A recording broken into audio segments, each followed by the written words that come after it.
29 et vous pourrez répéter après moi le verset 30. Om Namo Bhagavate Vasudevaya.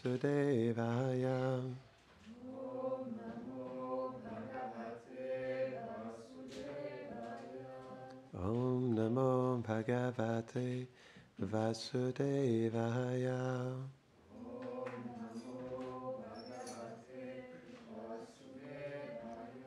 Om Namo Bhagavate Vasudevaya.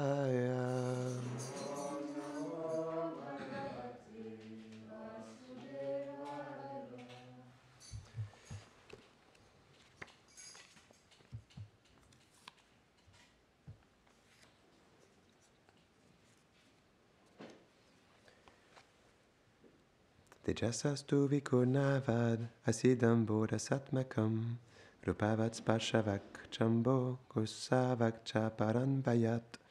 Quand le feu subit la transformation, l'eau, dont la caractéristique principale est le goût, surgit. L'eau possède la couleur, le toucher et le son comme les précédents éléments. Verset 29. Visheshastu vikurvana dambaso gandharvan habut Paranvayadrasa sparsha shabda rupa gunanvitaha. Traduction. De l'eau vient la terre, ayant comme caractéristique principale la qualité de l'odeur, mais elle possède aussi la qualité du goût, de la couleur, du toucher et du son. Alors, les 5 qualités, à savoir le goût, la couleur, l'odeur, le toucher et le son, existent seulement dans la terre. Verset 30, vous pouvez répéter après moi. Vaikarikan mano jagye. Deva vaikarika dasha. Digvatarka prachetosvi. Vanindro pendra mitrakaha. Traduction. De Vaikarika, le faux égo dans la vertu, vient le mental avec sa déité qui gouverne la lune, ainsi que les 10 déités qui dirigent les organes.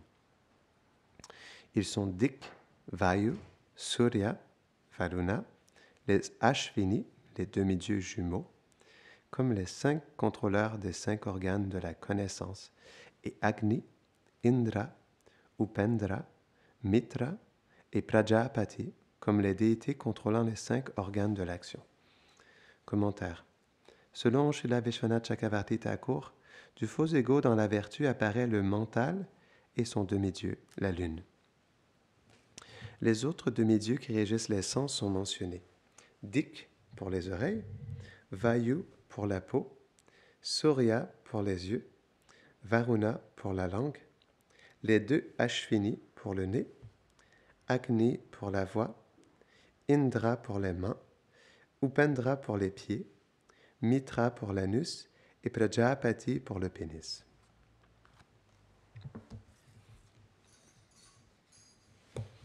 Om Gyanatimirandasya Gyanam Janam Sharakaya Chakshurun Miritam Jena Tasmai Shri Gurave Namaha Shri Chaitanya Manobhishtam Stapitam Jena Bhutale Swayam Rupa Kadamayam Dadati Svapadantikam He Krishna Karuna Sindho Dina Bandho Jagatpate Gopesha Gopika Kanta Radha Kanta Namostute Tapta Kanchana Gaurangi Radhe Brindavaneshwari Prishabhanu Sute Devi Pranamami Hare Priye Vanchakalpa Tarubhyascha Kripa Sindhuvya Hivacha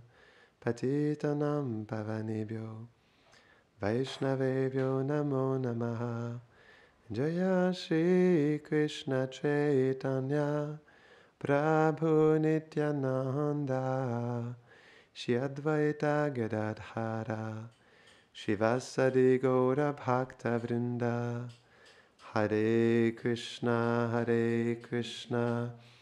Krishna Krishna, Hare Hare, Hare Rama, Rama Rama, Hare Hare. Namahom Vishnupadaya, Krishna Prishtaya Bhutale, Shimate Bhaktivedanta, Swaminiti Namine. Namaste Sarasvati Deve, Gauravani Pracharine, Nirvishesha Shunyavadi, Pashtatyare Shatarine.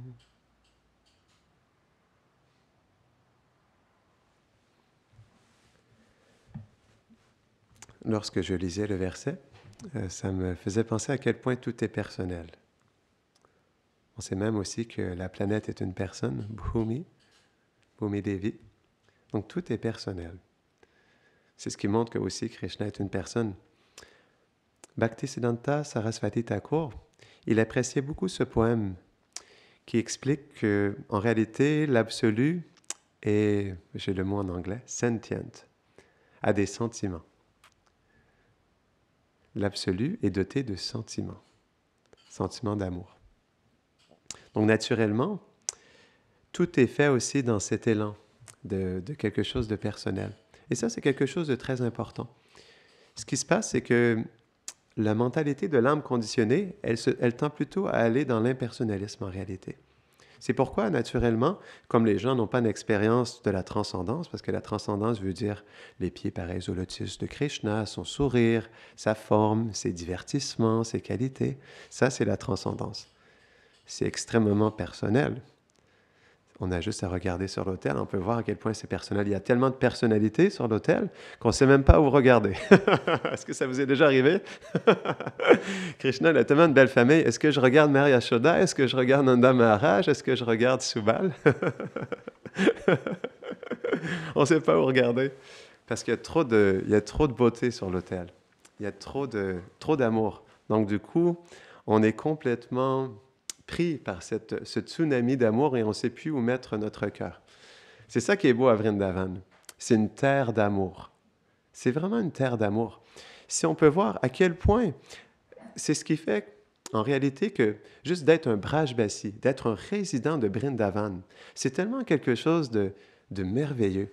Parce que les résidents de Vrindavan sont sous le refuge de Radha et Krishna. Imaginons un instant l'expérience du grain de poussière qui se dépose sur le pied de Krishna. La goutte de pluie qui tombe sur la peau de Krishna. Lorsque les gopis lancent des pétales de fleurs, les pétales qui tombent sur la peau du couple divin. Tout est tellement spécial à Vrindavan. Tout est tellement merveilleux et tous les habitants de Vraj expérimentent un amour tellement spécial dans la compagnie de Radha et Krishna. C'est pourquoi, naturellement, quand on médite sur Vrindavan ou qu'on regarde l'autel, on ne sait pas où mettre notre cœur. On doit se laisser porter, justement. Et c'est ça le point. J'appréciais Satchidananda Maharaj, il parlait du chant. Il disait qu'on devrait laisser le chant nous chanter. Ça aussi, c'est une belle méditation. En fait, dans chaque instant de notre vie, on devrait se laisser porter par la vie. Se laisser porter par la vie, c'est quoi? C'est d'être un brin d'herbe qui se laisse bercé par le vent. Et ça, c'est quelque chose de tellement important. Si on veut être dans le refuge de Krishna, on doit lâcher prise sur tout. Et ça se fait dans le but de comprendre que, en réalité, on ne pourra pas changer ce monde. Ce monde, il est comme il est. On s'acharne à lutter contre ce qui se passe dans ce monde, à essayer de se battre pour que les choses soient d'une certaine manière. Mais ce monde, il est comme il est. C'est comme ça que Krishna l'a créé. Comment se fait-il que nous sommes tellement acharnés à lutter et à résister contre la nature de ce monde? En réalité, c'est tellement simple. Krishna a conçu de ce monde d'une manière. En plus, nous sommes dans le Kali Yuga. Qu'est-ce que ça veut dire, le Kali Yuga? Il y a toujours des problèmes. Il y a toujours quelque chose qui va mal. Il y a un verset dans les Shastras qui explique qu'il y a juste toujours des problèmes dans ce monde. Donc, on ne devrait pas être étonné qu'il y a des problèmes. Si on est étonné, c'est parce qu'on ne comprend pas la nature de ce monde. Ce monde, il est comme il est. Mais C'est dans l'acceptation de ce monde qu'on peut être dans le refuge de Krishna. On ne devrait pas étonner que les choses se passent mal, qu'il y a toujours des problèmes, qu'il y a des difficultés. En plus, que nous-mêmes, avec nos activités passées, on a une certaine circonstance qui est parfois ou très souvent difficile, qui est notre complète responsabilité en plus de ça. Donc, c'est pourquoi le refuge de Krishna, c'est dans l'acceptation totale de prendre responsabilité probablement de ce qui nous arrive, mais dans ça, dans l'acceptation de la nature compliquée de ce monde, de prendre refuge en Krishna, de prendre refuge en lui et de voir avec l'amour. C'est comme ça qu'on peut voir vraiment la famille sur l'autel, de voir avec amour. Premanjana Churita. Premanjana Churita, c'est un verset du Brahma Samhita qui explique que le dévot, le pur dévot du Seigneur, ses yeux, ils sont ointés. Ouin. Les yeux du dévot sont ouins. Avec la teinture, comme the ointment, le baume, avec le baume de l'amour pour Krishna.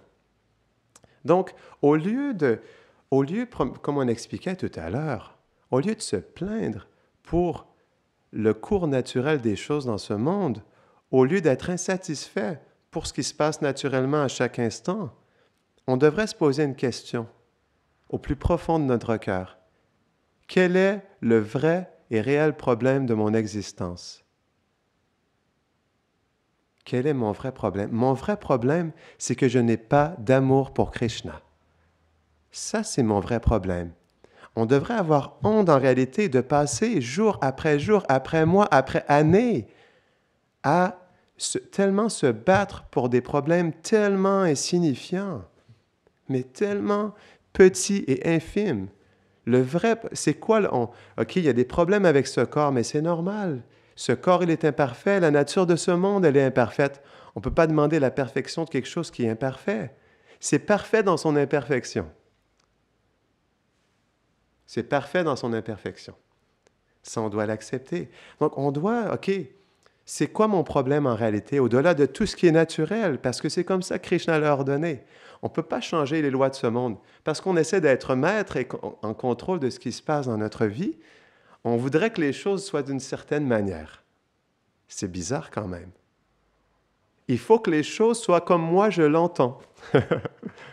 Ça doit être comme ça parce que moi, parce que je suis important, je l'ai décidé. Mais est-ce qu'on remplace Krishna? Est-ce qu'on a cette légitimité? Est-ce qu'on a vraiment est-ce qu'on a cette qualification de dire que les choses doivent être comme moi je le désire? Pas du tout. Donc c'est pourquoi on doit s'ouvrir les yeux et accepter justement ce qui est naturellement. C'est pourquoi en réalité la Bhagavad Gita elle est tellement importante. Ça met les bases dans notre cœur pour comprendre que oui, on est fait juste pour dans tout ça être au service de Krishna, baisser la tête, accepter ce qui se passe, prendre ça comme la miséricorde de Krishna parce que la situation dans laquelle je suis en ce moment est la meilleure situation pour moi. On pourrait se dire, mais pourquoi je suis dans cette situation? Pourquoi j'ai cette difficulté? Pourquoi ça m'arrive aujourd'hui? Pourquoi j'ai ces tests-là? Pourquoi j'ai ces résistances dans mon cœur? Mais non, cette chose, elle est parfaite pour moi, parce que Krishna en a décidé ainsi. Puis en plus, il a tout simplement juste orchestré avec ce que j'ai fait dans mes vies passées, ce que je suis aujourd'hui. Il prend ça et il le place d'une manière à ce que je puisse aller vers la pure dévotion. Mais si on résiste à ça, on résiste à la pure dévotion. On résiste à l'éveil de l'amour dans notre cœur. Et qu'est-ce qui se passe à la place? On développe la frustration, la haine, l'envie, la jalousie. Les qualités démoniaques que Krishna explique dans la Bhagavad Gita. Lorsqu'on va à l'encontre de notre nature, qu'on se bat contre le cours naturel des choses, qu'est-ce qu'on développe dans notre cœur? Les qualités démoniaques. Ça ne peut pas être autrement. C'est quoi les qualités? Asura, qu'est-ce qu'asura veut dire? La définition du mot asura, asura, ça veut dire de jouir de ses sens, d'être dans la possessivité de notre contrôle, de jouir des sens, de jouir de ce monde. C'est ça, asura. C'est une mentalité. Puis, lorsqu'on se bat justement contre ce que Krishna a décidé pour nous, on ne laisse pas la place pour que Krishna puisse éveiller l'amour dans notre cœur. Et ça, c'est un problème. Parce que, en réalité, en premier, on ne réalise pas que notre réel problème, c'est que je n'ai pas d'amour pour Krishna. C'est là-dessus qu'on doit mettre tout notre cœur, toute notre vie, du plus profond de notre être. C'est ça qu'on doit. Si on veut se battre pour quelque chose, c'est pour ça, pas pour les imperfections de ce monde. On va juste être constamment frustré. On va être dans... En plus, parce qu'on ne comprend pas ce qui nous arrive, on va être constamment confus, on va s'en prendre aux autres, tandis que tout ce qui nous arrive est pour notre plus grand bien. Et c'est ça le problème, c'est qu'au lieu de l'accepter, de le prendre dans notre cœur et de le chérir même, parce que Krishna en a décidé ainsi pour moi, c'est ce qu'il veut et c'est ce qu'il a besoin de placer dans ma vie pour que je puisse progresser, développer ma relation avec lui. C'est ça le point. C'est pourquoi en réalité, ce qui nous arrive, c'est tellement beau, c'est tellement précieux. Pourquoi on se bat contre ça? Pourquoi on ferme les yeux à ça? C'est parce qu'on n'arrive pas à voir Krishna dans ça.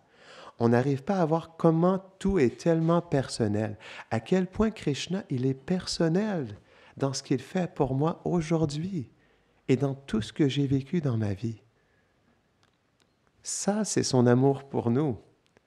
Et si on ne l'accepte pas, on n'accepte pas l'amour qu'il dirige vers nous, en réalité. Puis comment est-ce qu'il peut se dévoiler davantage si on ferme la porte sur Krishna? Parce que ça, c'est Krishna. Si on veut sentir la présence de Krishna dans notre vie, si on veut le voir, c'est dans ça que ça commence. On ne pourra pas voir son sourire ou entendre sa flûte si on ne commence pas par le fait d'apprécier comment il est tellement présent dans ma vie à travers mes tests, à travers mes difficultés. Il m'accompagne à chaque instant dans les moments positifs aussi. Mais il n'est pas moins présent dans les moments négatifs. C'est comme si, OK, ça va mal, il n'y a plus Krishna. Le monde s'arrête. La Terre arrête de tourner. Il ne se passe plus rien. Non, c'est pas comme ça. Krishna, il est tout autant présent dans les moments les plus négatifs. Mais c'est comme si, parce que je souffre, la Terre arrête de tourner, puis Krishna n'est plus là dans ma vie. Juste parce que je souffre. Parce que dans cette souffrance, on n'arrive pas à prendre refuge en Krishna. C'est ça le problème. On prend refuge de quoi dans notre souffrance? La plupart du temps, les gens dans ce monde, quand ils souffrent, ils prennent refuge de quoi? Leur mental. On prend refuge de notre mental. Et du coup, on ne fait que souffrir davantage parce que dans le mental, il n'y a pas l'intelligence. Et on n'arrive pas à comprendre ce qui nous arrive. Donc, on est perturbé de ça, on se sent blessé en plus. On n'arrive pas à comprendre qu'il y a juste le faux ego qui est blessé, en plus de ça. Donc, en réalité, on se perd et du coup, on n'arrive pas à progresser dans tout ça. On devient stagnant, les deux pieds dans la boue. Et malheureusement, on perd le précieux temps qui est là à chaque jour. Chaque jour, comme disait Prabhupada, si on savait à quel point c'est précieux la dévotion, si on réalisait à quel point c'est précieux, on ne perdrait pas notre temps tous les jours à se perdre dans tous ces problèmes-là. On ne pourrait pas perdre notre temps. Parce que le temps qu'on investit dans notre relation avec Krishna, c'est un temps qu'on investit pour notre éternité. C'est un temps qu'on investit pour notre vraie réalité. Parce que notre vraie réalité est notre relation avec Krishna. Et il n'y a pas autre chose. Donc, quand justement on se laisse complètement adombrer par les problèmes de cette existence matérielle, on perd le souvenir de Krishna et on tombe dans l'ignorance matérielle. Ça, c'est un problème. Prabhupada, il explique ça dans un commentaire du Bhagavatam. Quand on se bat trop contre l'environnement, quand on résiste trop contre les revers de situation, on tombe dans l'ignorance, dans les ténèbres de l'ignorance matérielle. C'est ce qui se passe en réalité. On tombe dans les ténèbres de l'ignorance matérielle. Donc, on doit se protéger, c'est important. On a une conscience, et la conscience, ça s'élève, ça prend refuge. Qu'est-ce qui fait la différence entre, par exemple, la conscience d'une plante? La plante, c'est la conscience qui est la plus recouverte. Après ça, il y a les animaux, un peu moins recouverts. Ensuite, il y a l'être humain qui peut se poser des questions sur sa vie, un peu moins recouvert. C'est expliqué. La conscience qui s'élève, c'est comme une fleur. C'est comme une plante qui pousse et qui devient une fleur à un moment donné. Donc, pour que notre conscience fleurisse dans la conscience de Krishna, on doit justement, nous sommes là, cette conscience. Et c'est notre conscience qui est libre de choisir dans quoi elle s'absorbe. C'est pas le mental, c'est pas notre environnement, c'est pas les revers de situation. C'est moi. Je suis responsable de ma conscience. Et comment je m'absorbe dans ce qui se passe en réalité? Donc, si ma conscience, elle s'absorbe dans les problèmes, qu'est-ce que je reçois dans mon cœur, les problèmes? Si ma conscience, elle s'absorbe dans Krishna, qu'est-ce que je reçois dans mon cœur, c'est Krishna. Donc, c'est pourquoi on doit être sensible à comment notre conscience, elle est influencée par ce qui nous arrive dans notre vie. Mais ça c'est notre responsabilité. Donc, on doit vraiment faire attention à ça. Donc, si on veut justement, si on veut commencer à voir avec amour, on doit voir comment cet amour, elle est présent premièrement dans notre vie, à travers à quel point le fait que Krishna, il nous donne tellement de cadeaux dans notre vie. Ça, c'est une autre chose. On n'a même pas en fait le luxe de se plaindre parce qu'on reçoit tellement de cadeaux dans notre vie. Si on s'arrête un instant,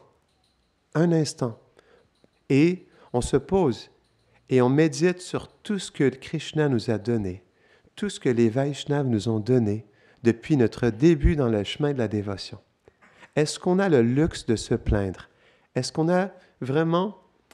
que c'est nécessaire d'être insatisfait et de se focaliser sur des choses tellement petites et insignifiantes?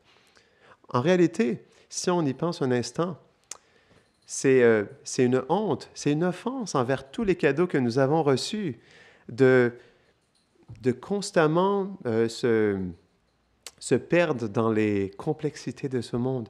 Donc, si on veut justement être sensible à l'amour de Krishna et comment il est présent dans notre vie, on doit être dans une profonde gratitude. Cette gratitude-là, elle va nous protéger de tomber dans l'insatisfaction, dans le fait de chercher des problèmes et de se nourrir de ces choses. Donc c'est pourquoi aujourd'hui, je nous invite tous, du plus profond de notre cœur, à méditer sur tous les cadeaux que Krishna nous a donnés, à les compter et à vraiment les chérir au plus profond de notre cœur et à faire de ça notre vie, notre souffle, notre inspiration et à protéger ça dans notre cœur et de toujours, à chaque jour justement, rester dans le refuge de ça. C'est comme ça justement qu'on va toujours être dans l'inspiration, l'enthousiasme et la détermination. Parce qu'on réalise que Krishna, il est tellement généreux envers moi. Il est tellement gentil. Il a tellement d'amour pour moi que malgré ma complète inqualification, il m'a tout de même tellement donné. Ça, c'est son amour. Il me donne tellement à tous les jours. Mais est-ce que, dans mon cœur, je me dispose à apprécier ces cadeaux, à les chérir et à prendre refuge de ces cadeaux à chaque instant? Ça, c'est quelque chose sur lequel nous devons méditer. Très important. Donc, nous allons terminer là-dessus. Est-ce que tu voulais rajouter quelque chose, Gurudev? Grantaraj Shrimad Bhagavatam ki Janatai Gora Premanande.